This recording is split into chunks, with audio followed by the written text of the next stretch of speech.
Look this way.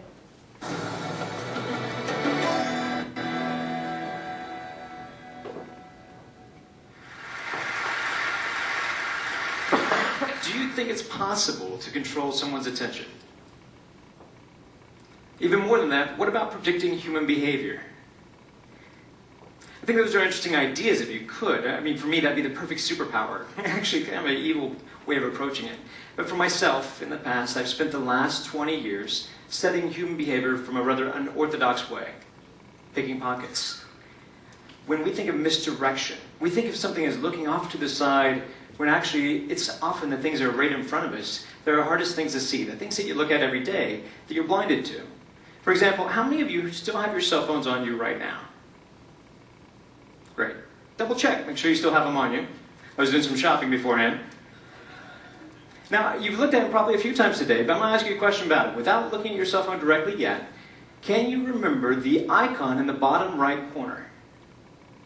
Bring them out, check, and see how accurate you were. How'd you do? Show of hands, did we get it? Now that you're done looking at those, close them down, because every phone has something in common. No matter how you organize the icons, you still have a clock on the front. So, without looking at your phone, what time was it? You just looked at your clock, right? It's an interesting idea. Now I'll ask you to take that a step further with a game of trust. Close your eyes. I realize I'm asking you to do that while you just heard there's a pickpocket in the room. But close your eyes. Now, you've been watching me for about 30 seconds. With your eyes closed, what am I wearing? Make your best guess. What color is my shirt? What color is my tie? Now open your eyes. By showing hands, were you right? It's interesting, isn't it? Some of us are a little bit more perceptive than others. It seems that way. But I have a different theory about that. That model of attention. They have fancy models of attention. Posner's trendy model of attention. For me, I like to think of it very simple, like a surveillance system. It's kind of like you have all these fancy sensories, and inside your brain is a little security guard. For me, I like to call him Frank. So Frank is sitting at a desk. He's got all sorts of cool information in front of him, high-tech equipment. He's got cameras, he's got a little phone that you can pick up, listen to the ears, all these senses, all these perceptions. But attention is what steers your perceptions, is what controls your reality. It's the gateway to the mind. If you don't attend to something, you can't be aware of it. But ironically, you can attend to something without being aware of it. That's why there's the cocktail effect. When you're in a party, you're having conversations with someone, and yet you can recognize your name and you didn't even realize you were listening to that.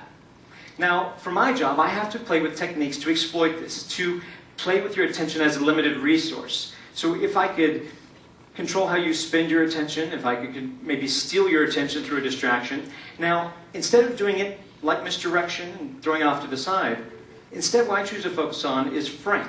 To be able to play with the Frank inside your head, your little security guard, and get you, instead of focusing on your external senses, just to go internal for a second. So if I ask you to access a memory, like, what is that? What just happened? Do you have a wallet? Do you have an American Express in your wallet? And when I do that, your Frank turns around. He accesses the file. He has to rewind the tape. And what's interesting is he can't rewind the tape at the same time that he's trying to process new data. Now, I mean, this sounds like a good theory, but I could talk for a long time and tell you lots of things, and they may be true, a portion of them. But I think it's better if I try to show that to you here live. So, if I come down, I'm going to do a little bit of shopping. Just hold still where you are. Hello, how are you? It's lovely to see you. You did a wonderful job on stage. You have a lovely watch that doesn't come off very well. Do you have your ring as well? Good, just taking inventory. You're like a buffet. It's hard to tell where to start. There's so many great things. Hi, how are you? Good to see you. Sir, could you stand up for me, please? Just right where you are. You're married. You follow the directions well. That's nice to meet you, sir. You don't have a whole lot inside your pockets. Anything down by the pocket over here? Hopefully so. Have a seat. There you go. You're doing well. Hi, sir. How are you? Good to see you, sir. You have a ring, a watch. Do you have a wallet on you?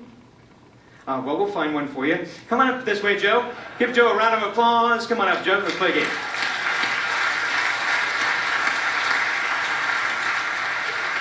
Pardon me. Don't think that you need this clicker anymore. You can have that. Thank you very much. Appreciate that. Come on up to the stage, Joe. Let's play a little game. Now, do you have anything in your front pockets? Money. All right, let's try that. Can you stand right over this way for me? Turn around and let's see. If I give you something that belongs to me, this is just something, a half poker chip. Hold out your hand for me. Watch it kind of close. Now, this is a task for you to focus on. Now, you have your money in your front pocket here. Good. I'm not going to actually put my hand in your pocket. I'm not ready for that kind of commitment. One time a guy had a hole in his pocket, and that was rather traumatizing. I was looking for his wallet, he gave me his phone number. It was a big miscommunication. So, let's do this simply. Squeeze your hand. Squeeze it tight. Do you feel the poker chip in your hand? Would you be surprised if I could take it out of your hand? Say yes? Good. Open your hand. Thank you very much. I'll cheat if you give me a chance. Make it harder for me. Just use your hand. Grab my wrist, but squeeze. Squeeze firm. Did you see it go? No. No, it's not here. Open your hand. See, while we're focused on the hand, it's sitting on your shoulder right now. Go ahead and take it off. Now, let's try that again. Hold your hand out flat. Open it up all the way. Put your hand up a little bit higher, but watch it close there, Joe. See, if I did it slowly, it'd be back on your shoulder. Joe, we're going to keep doing this till you catch it. You're going to get it eventually. I have faith in you. Squeeze firm. Squeeze. You're human. You're not slow. It's back on your shoulder. You're focused on your hand. That's why you were distracted. While you were watching this, I couldn't quite get your watch off. It was difficult. Yet you had something inside your front pocket. Do you remember what it was? Check your pocket. See if it's still there. Is it still there? Oh, that's where it was. Go ahead and put it away. We're just shopping. This trick's more about the timing, really. I'm going to try to push it inside your hand. Put your other hand on top for me, would you? It's amazingly obvious now, isn't it? It looks a lot like the watch I was wearing, doesn't it? That's pretty good. Oh, thanks. But it's only a start. Let's try it again a little bit differently. Hold your hands together. Put your other hand on top. Now, if you're watching this little token, this obviously has become a little target. It's like a red herring. If we watch this kind of close, it looks like it goes away. It's not back on your shoulder. It falls out of the air, lands right back in the hand. Did you see it go? It's funny. Got a little guy, he's union. He works up there all day. If I did it slowly, it goes straight away, it lands down by your pocket. I believe, is it in this pocket, sir? No, don't reach in your pocket. That's a different show. That's rather strange. They have shots for that. Here, can I show them what that is? That's rather bizarre. Is this yours, sir? I have no idea how that works. We'll just send that over there. That's great. I need help with this one. Step over this way for me. Now, don't run away. You had something down by your pants pocket. I was checking mine. I couldn't find everything. But I noticed you had something here. Feel the outside of your pocket for a moment. Down here, I noticed this. Is this something of yours, sir? Is this... I had no idea. That's a shrimp. Saving it for later. You've entertained all these people in a wonderful way. Better than you know. So, we'd love to give you this lovely watch as a gift.